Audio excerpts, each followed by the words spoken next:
Welcome back to the last video of Blender for Beginners. This will be the last video of this series where we'll be learning how to animate the product. In the last 3 videos, we have learned how to navigate through Blender, how to use the basic tools, how to model a product, how to put materials on it. This video is covering the basic level animations. As you learn further, you'll be getting to know how to do all the complicated or the professional level animations which you can do in Blender. So without any further ado, let's start the video with some of the animations that I've made.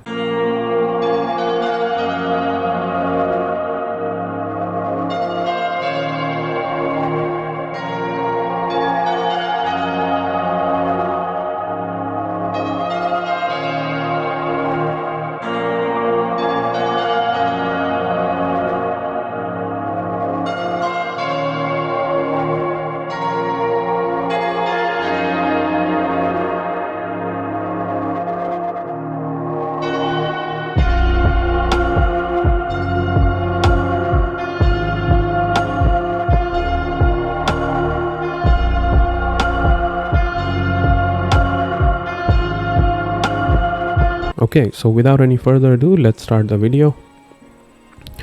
So as you can see, this is the last product that we made, the perfume. We have 2 different screens. As you know, I've split the screen in the last video. I've shown you how to do it. If you click in the center over here, you can join back to the right and you'll get back to the same single screen, but we do require 2 screens especially for animation. I'll tell you why and I'll show you how to do it. So if you go on the right side over here and right click in the corner, let's say over here, and you can split your screen vertically, horizontally, depends upon you. So I prefer to do it this way. I can put my camera over here on the left side to see how it looks in the front view, and meanwhile I can just hover around the object, see if the lighting needs a fix, or if I need to put some extra objects or maybe move my product around. It's easier for me to do it over here. Okay, the first thing that we need to do is parent the product. So what is parenting the product? If you click on this object and if I move around, you can see that we have placed multiple objects over here.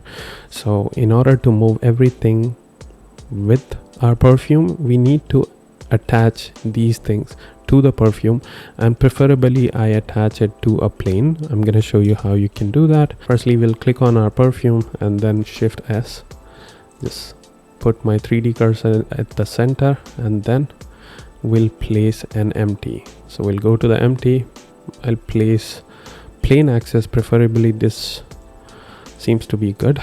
Okay, you can choose any of those, and once I do that, nothing is happening.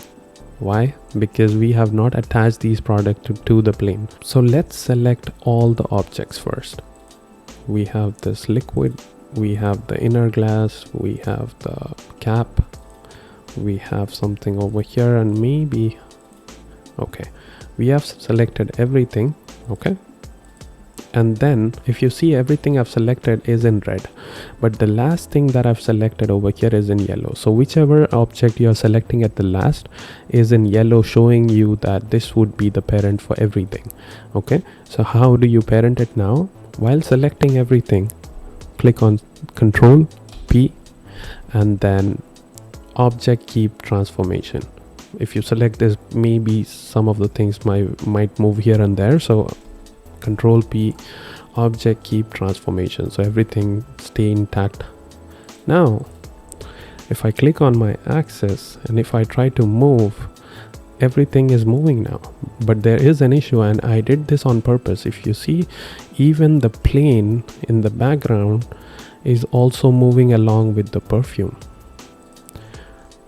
The reason why I did this, because if you're parenting something, you also need to know how to unparent it. If you click on the plane and then click on the plane axis, I have to click on Alt P because I have to unparent the ground with the plane. So I'm going to click on plane first, ground next, Alt P, and it says clear parent over here. You can select this one. So now if I move, only the perfume is going to move and the background will stay at its place. Okay, so this is done. We have missed something. Okay, we can do that later, but everything will come along with the axis only when I'm clicking on the plane axis. If I click on the cap, I can move it freely. Like that. If I click on perfume, I can move it freely. So this is something that you need to know. And let's say if I move this here and then I'm moving the plane, so this is something that you can do, or you at least need to know what's happening. Let's parent the last thing that we have missed, which is this one. And another thing that I'm gonna show you with regards to the parenting is, if I select the pipe and if I select the perfume next, I can parent it over here. I don't need to parent it necessarily to the plane axis, because anyhow axis is moving this, so this should move the pipe as well. All right, so once this is done, the next thing I'm gonna do is put my camera over here on the left hand side.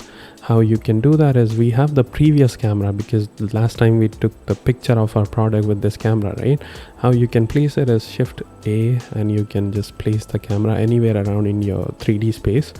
Once you do that, just click on the camera, click it over here. As you can see, you can click on this camera icon.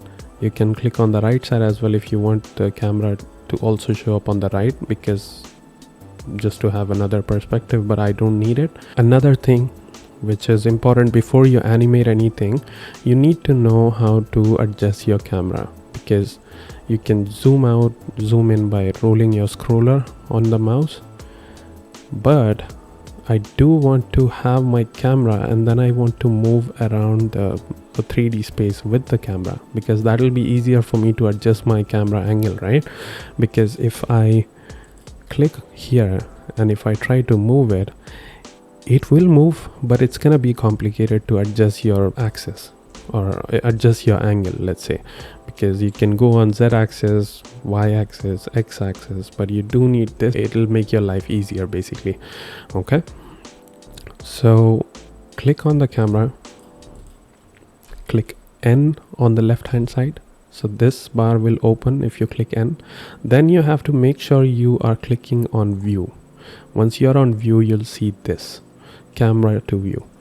If you check this, now if I move my camera, as you can see, I can freely move and adjust the angles. And make sure I click camera to view, just so I can adjust my camera anytime in the video. So in this video, I'm going to show you how to place multiple cameras in the video as well, just to capture different directions of your object.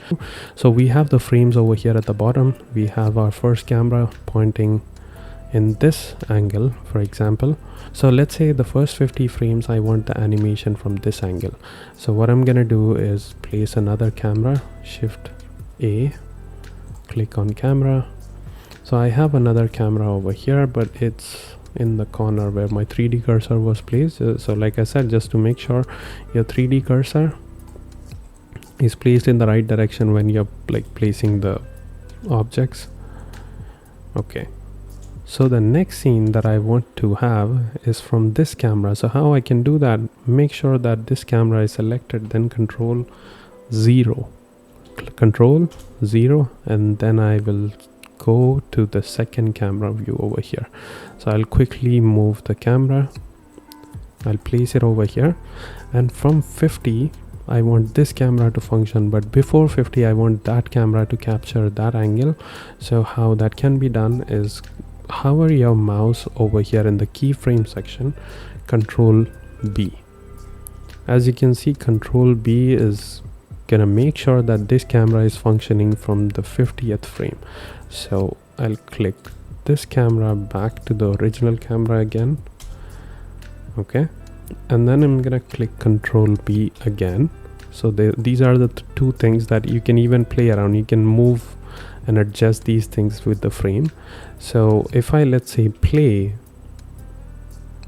it's gonna change the view after 50th frame.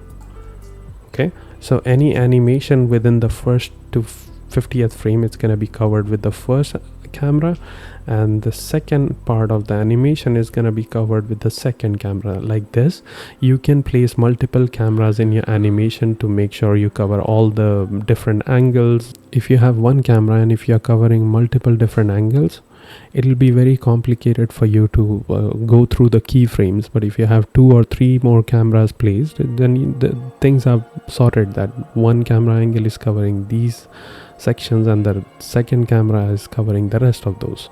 So this is how you can swap around. This was very important, so I made sure that this is also covered in this video. So first thing I'm gonna do with the animation is adjust my camera and make it fixed to at least one axis.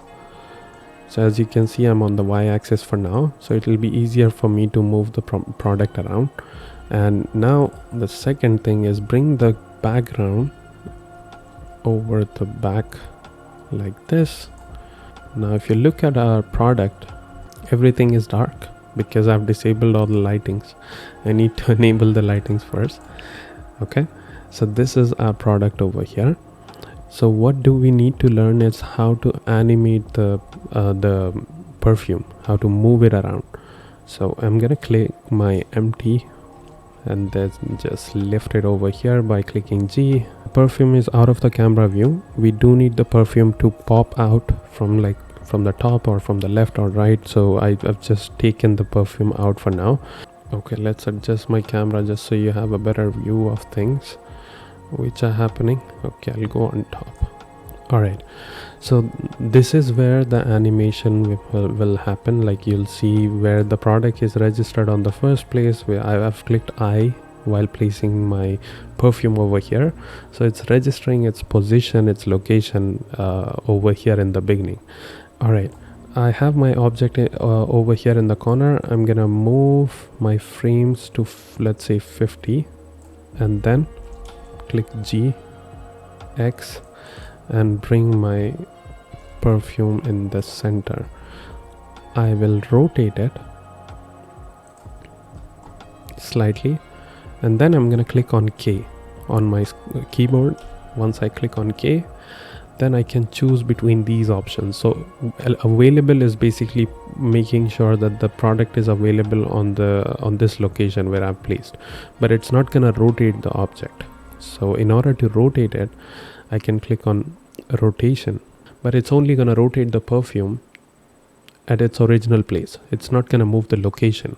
So in order to move the location as well, we need to click on location and rotation. Okay, you can go with the location, rotation and scale as well. It's gonna make sure everything is up to date with the present location, rotation and the scale as well.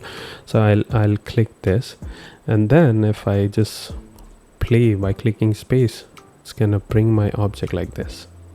If you look at it, slightly rotating while moving from its original position to the last position we have registered over here.